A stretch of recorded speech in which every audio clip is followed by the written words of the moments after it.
Okay, Dr. Ruth, I'm going to give your question a shot here. I wrote it down a little bit ago. It says, what is the value of quantitative versus qualitative research? Illustrate your answer with a minimum of 3 references. Include discussions on data gathering differences, analysis, and your own plan for data gathering analysis as you prepare for your dissertation research. Okay, so the value of quantitative research is to really see the correlation between relationships of two things, two variables that you're trying to study. And I know that just from talking to somebody recently in regards to educational research, sometimes educators think they see a correlation between two variables, and there ends up not being a correlation between those variables. And so I think it's really important that we base our research, especially quantitative research, on recommendations from experts in the field that we are studying.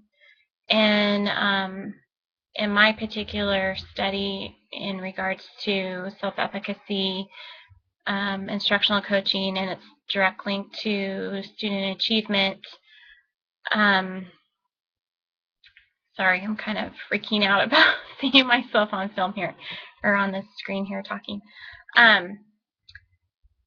Anyway, I'm going to the experts to look for quantitative ways to do that research and see if there's a correlation between those 3 variables. And what I've come across is that experts such as Jim Knight, who's in the coaching field, one of the experts, in one of his books, the ending chapter, he talks about how there needs to be research done, quantitative research done in this field and in this area, because even though he knows qualitatively that there's a link, there needs to be some quantitative research done on that, and so that he can provide evidence to districts that are considering coaching. And I know that when he came and spoke to Napa School District at the end of last spring, after doing several trainings with us throughout the spring, he said, one of the principals asked him that question,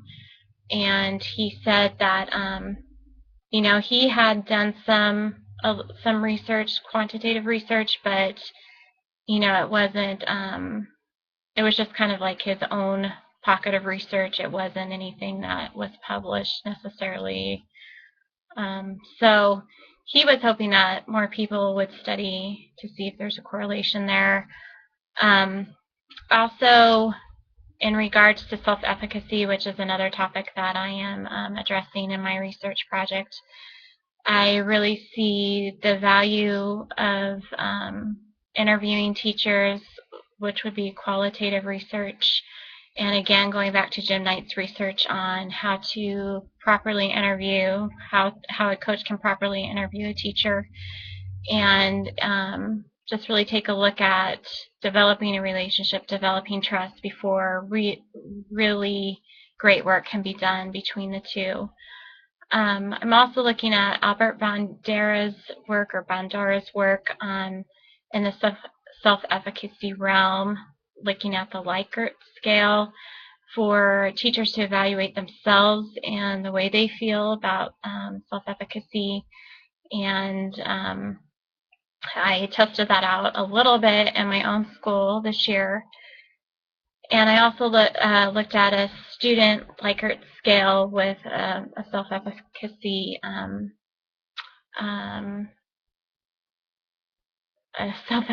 scale that we use with students.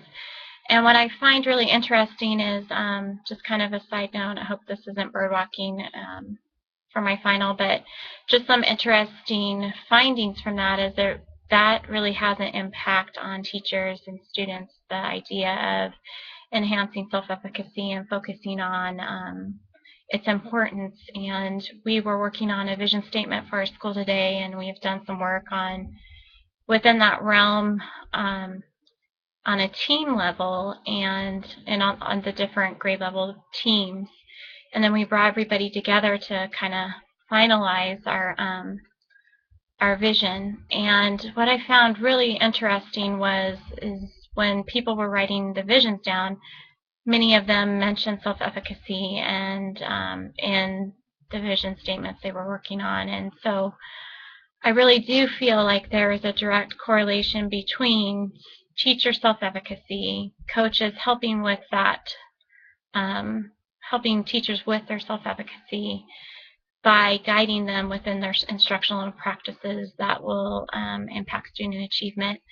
One area that I'm still struggling with, maybe not necessarily struggling, but just hashing through with Dr. Poe, and again, talking to a teacher at my school who used to be an engineer, and he's retired from that profession and is now working in education.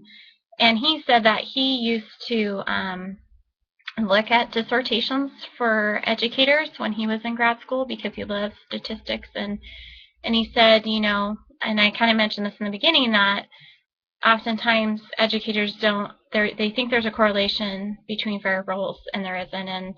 And I would kind of like to have him look at my study. So one area that I'm a little bit struggling with, and I know I want it to be quantitative in nature, is looking at student results. And what I'm thinking of doing is a before and after t-test to see if an instructional practice that a teacher implements through the support of a coach will impact student achievement. And I'm thinking along the lines of feedback, going to Marzano and his research done on effective feedback to students and training teachers to use effective feedback. And another study that I came across was, okay, I have it right here actually, Zimmerman's study that he did with mathematics and feedback to students and how it enhanced their self-efficacy.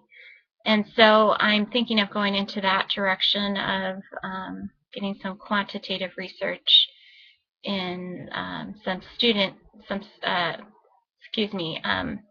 gathering quantitative research within student testing before and after, and seeing if those correlate together. I feel like as far as quantitative research is concerned, I have a long way to go. I understand, you know, like research hypothesis and how those are studied. I think where I get a little bit fuzzy on is which tests to use where, because there's been so many of them. So the before and after t-test really kind of hit a nerve with me that might work, and I understood that. So I'm hoping that might work for my study. So let me go back to your question here. Okay, include discussions on data gathering, differences, analysis in your own plan. So kind of going back to the qualitative a little bit, just kind of to share my knowledge on that. I just want to make sure that I'm providing a really safe environment for teachers when I do interviews with them. I want them to keep journals about their instructional practice, a reflection, hopefully every day, so I can kind of look through the process of that when they're implementing a new strategy, instructional strategy. I want to make sure that they feel comfortable with me. I've developed a relationship between the principal of the school I'm going to be working in. I know her personally. She trusts what I'm doing, and I also have a relationship with the instructional coach in that building. I think that's a really important thing to do first, is develop those relationships and trust. And they've already talked to their teachers about my study, and they seem excited about it. I just want to make sure that I come in and guarantee to them that everything is confidential.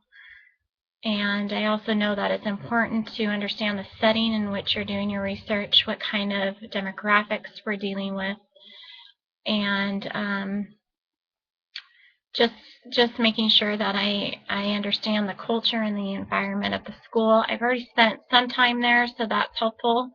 And what's interesting to me is it's a similar demographic to where I currently work. So I'm excited about doing this research in this particular environment. Let's see. Looks like I'm already 10 minutes, but let me just see here. So data gathering, difference, and analysis. I am not a paper person as far. I like to have paper in my hand to read, but one thing I need to make sure of that I have to do is figure out a system to keep it very organized. I've been thinking through this for a while, and pretty much since we had the qualitative class, and I'm thinking of a color-coded system of color-coded baskets to keep certain parts of the research. Qualitative goes in this color, quantitative goes into this color. Again, after gathering the quantitative research, I really want to go over it with, as long as I have permission to do that, with the gentleman that I currently work with. I think that he could give me some really good insight as to if the relationships have a correlation, which is really important in my study. Another thing I wanted to mention about my study is that I keep coming across the need for research between these three areas: coaching, teacher efficacy, and student achievement. Talking through it again with Dr. Poe, it seems like that's kind of a lot to try to bite off, but I really want to try to add to the body of research out there with the experts and other people that have studied these topics in a dissertation format have said. I keep running into it, that this needs to be studied. These three areas together need to be studied. So I am really hopeful that that I can work this out and make it happen. So I guess that's it. I feel like this is enough time, but I'm already 12 minutes. So thank you, Dr. Worth. It's been a really tough class, and I know you already know this, but I absolutely have been trying my hardest and giving as much time as possible. So thank you for the opportunity.